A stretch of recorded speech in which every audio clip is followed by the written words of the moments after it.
समाज को मार्गदर्शन देने वाले महान संत वृंद और राजस्थान के सम्मानीय मुख्यमंत्री आदरणीय भजनलाल जी शर्मा साहब, हमारी उप मुख्यमंत्री आदरणीय दिया कुमारी जी, आदरणीय प्रेमचंद बैरवा जी, हमारे संगठन के महामंत्री आदरणीय अजय कुमार जी और राष्ट्रीय हमारा जो अनुसूचित जाति मोर्चा है उसके राष्ट्रीय अध्यक्ष आदरणीय लाल सिंह जी आर्य, मंच पर विराजमान इस समिति के समस्त सदस्य महानुभाव, यहाँ विराजमान बुजुर्ग महानुभाव, नौजवान साथियों, भाइयों बहनों, वैसे तो पूरा विषय तो हमारे लाल सिंह जी रखेंगे। मुझे एक याद आ रहा है, मैं जब 1967 में 7वीं में पढ़ता था तब हमारे इतिहास में एक पाठ हुआ करता था और मैं सोचता हूं कि यहाँ मेरी उम्र से या उसके समकक्ष जो लोग हैं उन सबको पता होगा कि संत रविदास जी के दोहे उसमें पढ़ाए जाते थे। ओंकार सिंह जी लखावत हाँ भर रहे हैं इसमें, और मैं सोचता हूं जोगाराम जी बहुत बढ़िया, आप भी जानते हैं इस बात को। पहले हमारे ये गौरव, हमारे हिंदुस्तान के महापुरुषों के सम्मान के बारे में हमें इतिहास में पढ़ाया जाता था, लेकिन एक बीच का कालखंड ऐसा आया जिसमें हमारे सांस्कृतिक विरासत को भुलाने का काम किया गया, हमारे महापुरुषों के सम्मान को कम करने का काम किया गया। आप सब जानते हैं कि अंग्रेज हिंदुस्तान में आए थे, पहले मुगल आए, उन्होंने हमारे जितने भी आराध्य स्थल थे उनको तोड़ने का काम किया, मंदिरों को तोड़ने का काम किया, हमारे इतिहास को, हमारी गौरव गाथा को गुलाम वंश बता करके और हमें पढ़ाने का काम किया, ताकि हमारे मन में एक इस प्रकार का भाव हो कि हम तो दीनहीन दया के पात्र हैं, हमारे पास में कुछ था भी नहीं। इस प्रकार का उनका एक षड्यंत्र था। उसके बाद में मुगल आए और मुगलों ने भी वही काम किया, लेकिन फिर जब हिंदुस्तान आजाद हुआ, आजाद होने के बाद जो पहला चरण था उसमें हमारे महापुरुष, हमारे विद्वान, हमारे ऋषि मुनि, उनके और आदर्श वो हमारे समाज के इस पीढ़ी को पढ़ाने का काम किया। मुझे मालूम है कि उस समय एक दुआ चलता था, प्रभु जी तुम चंदन हम पानी, जाकी अंग अंग बास समानी, प्रभु जी तुम धन बन हम मोरा, जैसे चितवत चंद चकोरा, प्रभु जी तुम दीपक हम बाती, जाकी जोत बरे दिन राती। ये सब उसमें था। प्रभु जी तुम मोती हम धागा, जैसे सोनई मिलत सुहागा, प्रभु जी तुम स्वामी हम दासा, ऐसी भगति करे रविदासा। यानी ये इस प्रकार के पाठ हमको पढ़ाया करते थे।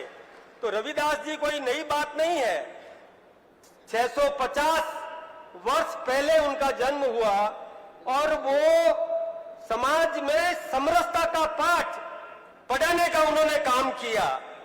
यही देखिए, पाठ्यक्रम बदला, बीच के कालखंड में ऐसा आया कि हमको ये सब इन महापुरुषों के बारे में बताने से जैसे परहेज करने लगा। लेकिन धन्यवाद दो हमारे देश के प्रधानमंत्री आदरणीय नरेंद्र मोदी जी को, जिन्होंने फिर से कि हमारा सांस्कृतिक राष्ट्रवाद पैदा इसी तरीके से होगा कि हमारे जो ऋषि मुनि महापुरुष जो मंच पर सामने विराजमान है, ऐसे महापुरुषों ने बहुत विद्वता प्राप्त की है और इनका ज्ञान इतना समृद्ध ज्ञान है कि नई दिशा दे सकता है देश को। तो पुराने जितने भी महापुरुष हुए, उनके जो भी पराक्रम थे, विद्वान थे, उनके दोहे थे जिनमें सार गर्भित, यानी आप देखिए कि कैसा कि दीपक और बाती का मेल कितना होता है कि समाज को रोशन दे। इस प्रकार के पाठ पढ़ाने का काम करते थे। वो कोई सामान्य नहीं थे। आपको मैं बताना चाहूंगा कि उस समय बाबर भी था, राणा सांगा भी थे और उस समय इब्राहिम लोदी, जिसने एक सदना नाम के और पीर को भेजा, और किस लिए भेजा कि संत रविदास जी के बहुत भक्त हैं, इस इलाके में बहुत उनके प्रशंसक हैं, उनके भक्त हैं, इसलिए रविदास जी को यदि मुसलमान बना दिया जाए तो इनके भक्त भी मुस्लिम बन जाएंगे। वो पीर आए, सदना पीर, इनसे बहस करी, शास्त्रार्थ किया, और मैं आपको बताना चाहूंगा कि वो स्वयं पीर छोड़ करके और हमारे इस मूल समाज के साथ में जुड़ गए। ये इतिहास इस बात का गवाह है। ये कोई कम बात नहीं है।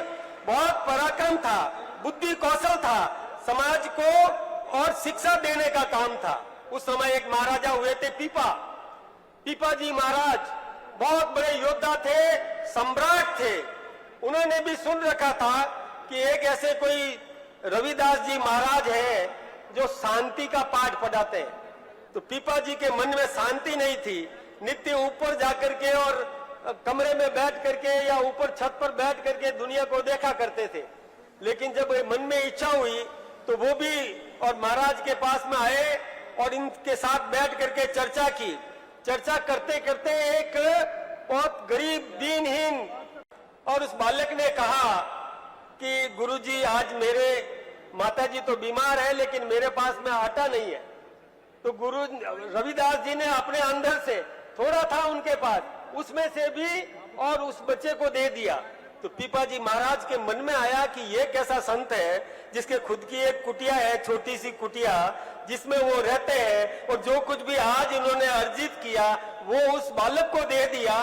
तो फिर मैं क्यों, और ये साम्राज्य का इतना धन दौलत वैभव संपन्न, और इसमें क्यों जीवन जी रहा हूं। और उनके मन में भी इस प्रकार की प्रेरणा जागृत हुई कि और मैं भक्ति भाव में लीन हो जाऊं। और उन्होंने अपने साम्राज्य में धन दौलत सब कुछ वितरित करना शुरू कर दिया। ऐसी प्रेरणा मिली। आपको पता होगा कि इनकी एक व्यवस्था थी, कर्म प्रधान व्यवस्था। समाज में भेदभाव नहीं, कर्म प्रधान व्यवस्था थी। और वो एक समाज में ऐसा संदेश देती थी कि कोई छोटा नहीं है, कोई बड़ा नहीं है, सब समान है, और समरसता का पाठ। और ये मैं आदरणीय मुख्यमंत्री जी भजनलाल जी शर्मा को भी धन्यवाद दूंगा कि उन्होंने भी तय किया कि ये संत रविदास जी का ये जो मूल संदेश है, इस संदेश को आम नागरिक तक पहुंचाने का काम करना है।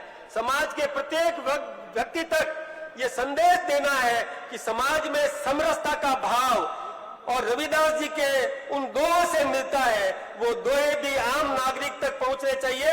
आम नागरिक को इसका संदेश मिलना चाहिए, तभी जाकर के और ये समाज समरसता का और ज्ञान प्राप्त करके समरसता अपनाएगा। किसी भी प्रकार का भेदभाव नहीं रहेगा, जातिगत भेदभाव नहीं रहेगा, समाज में एक रूपता आनी चाहिए।